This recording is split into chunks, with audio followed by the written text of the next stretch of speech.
Assalamualaikum warahmatullahi wabarakatuh. Selamat sore. Eh, di sini kami akan membahas hasil diskusi kami, yaitu yang berjudulkan penilaian kinerja perusahaan dalam pengelolaan lingkungan atau yang biasa dikenal dengan proper. Sebelum masuk ke dalam materi, sebelum itu kami akan memperkenalkan diri kami masing-masing. Perkenalkan, nama saya sendiri adalah Ripal Rombe dengan NIM 2101024. Dan saya Randi Dwi Pertama dengan NIM 2101027. Dan nama saya Ipan Sampe dengan NIM 2101030. Oke, untuk materi pertama akan dibawakan oleh saudara kami, yaitu Randi Dwi Pertama. Untuk Randi, kami persilakan. Ya, terima kasih. Yang pertama itu ada penjelasan tentang proper. Apa sih itu proper? Proper itu adalah program penilaian peringkat kinerja perusahaan, merupakan salah satu upaya Kementerian Negara Lingkungan Hidup untuk mendorong penataan perusahaan dalam pengelolaan lingkungan hidup melalui instrumen informasi.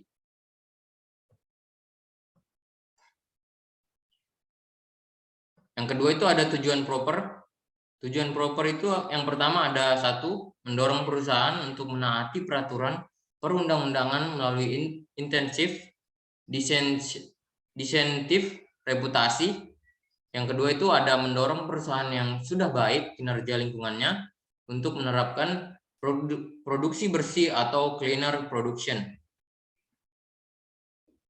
Yang ketiga itu ada proper dikembangkan dengan beberapa prinsip dasar, yakni ada yang pertama itu serta proper bersifat selektif, yaitu diperuntukkan bagi industri yang menimbulkan dampak besar dan meluas terhadap lingkungan, dan mereka peduli dengan citra atau reputasi perusahaannya.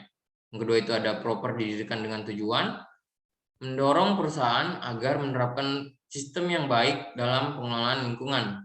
Jika sistem yang dimiliki perusahaan sudah baik, maka perusahaan dapat meningkatkan efisiensi absolut dalam pengurangan limbah.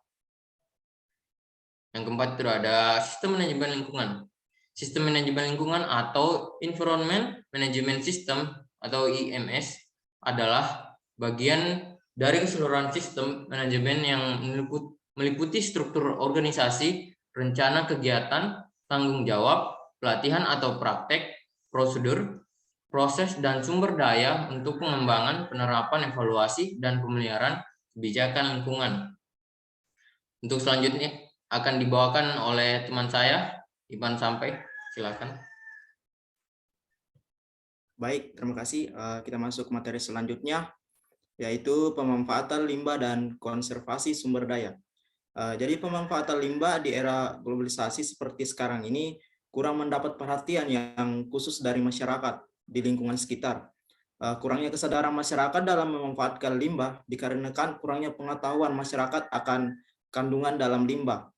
Jadi usaha yang dapat kita lakukan untuk pemanfaatan limbah salah satunya dengan menerapkan program Reduce, and atau 5R.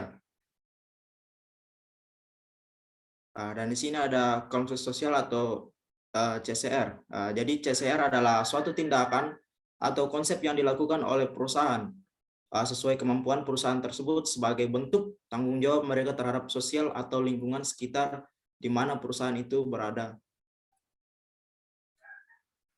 Kita masuk ke dalam pengendalian pencemaran.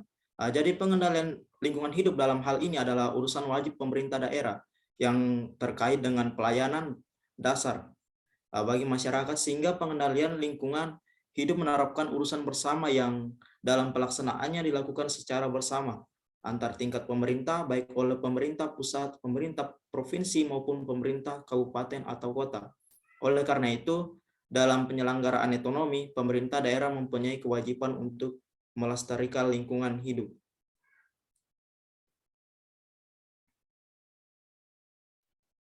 Ya, terus kita masuk dalam pengolahan limbah B3.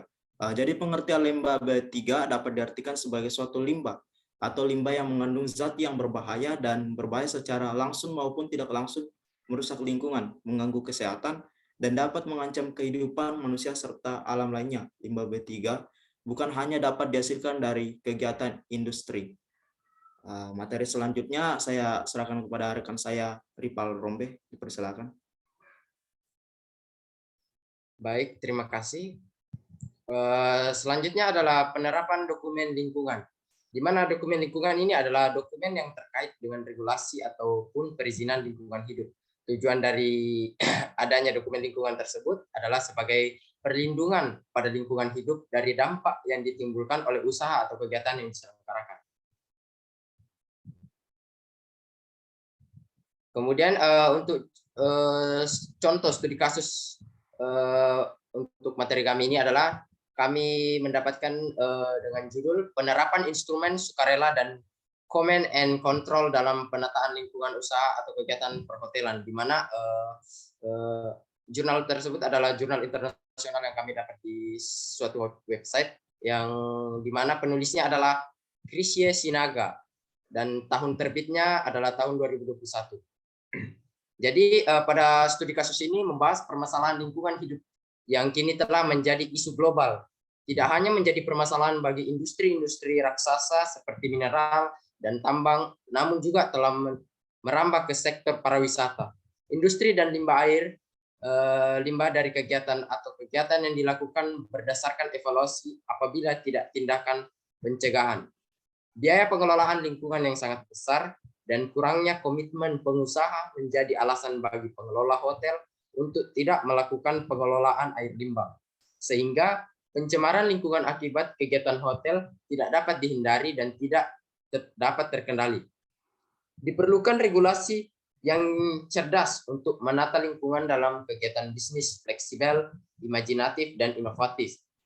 Penelitian ini bertujuan untuk menganalisis pilihan kombinasi instrumen penataan lingkungan pada kegiatan perhotelan. Penelitian ini merupakan penelitian normatif dengan pendekatan konsep dan pendekatan undang-undang yang dianalisis secara deskriptif kualitatif. Hasil penelitian menunjukkan bahwa dalam penataan lingkungan kegiatan perhotelan dapat diterapkan campuran kebijakan antara sukarela dengan command and control yang dapat dilakukan melalui proper, serta perlunya kegiatan perhotelan yang diterapkan kembali dalam keikutsertaan proper. Jadi kesimpulan dari presentasi kami pada hari ini adalah, dari presentasi ini kami dapat menyimpulkan bahwa proper merupakan salah satu cara membuat perusahaan lebih memperhatikan aspek lingkungan dalam kegiatan produksinya dengan intensif dan disensitif kepada penanggung jawab usaha atau kegiatan atas kinerja dan ketataan peraturan perundang-undangan di bidang pengendalian pencemaran atau kerusakan lingkungan hidup. Terima kasih atas waktu dan tempat. Demikianlah presentasi kami. Semoga apa yang kami bawakan pada hari ini bisa bermanfaat bagi teman-teman semua. Selebihnya kurang maaf dan kami tutup dengan Assalamualaikum warahmatullahi wabarakatuh dan terima kasih.